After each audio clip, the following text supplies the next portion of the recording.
Ayan, hello mga kasisi. Ito na ulit. Gagawa ulit tayo ito ng chiffon cake. Shout out kay Sister Emily. Ito na po yung malinaw. Aking mga sangkap. Oh. 8 itlog.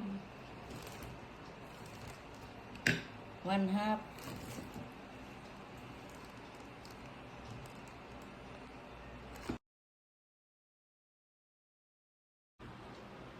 sasamahin natin ang dry ingredients. Yan. Flour.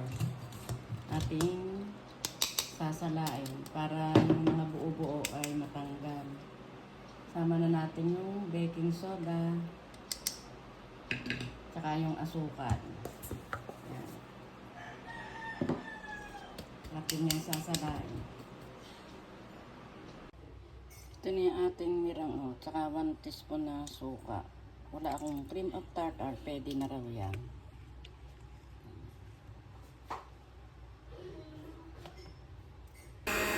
Nahinay lang ang ating paglalagay ng asukal.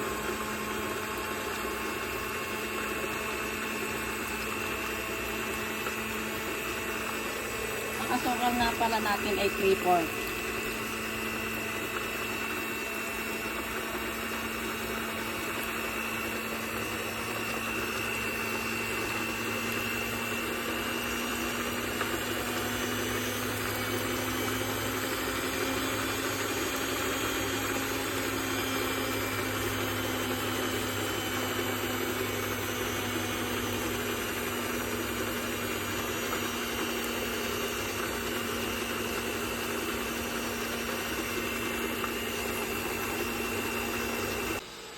Isamahin natin yung vanilla.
Harina.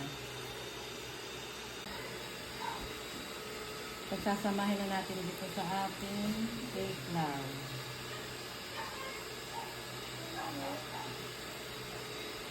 Said na said yan para hindi sayang. Saka natin i-mekos-mekos. Nalagyan na natin ang mirang. Ang hirap gumawa pag nilagyan pala talaga ng kaunting pula. Matagal maging ganito ang itsura. Oh.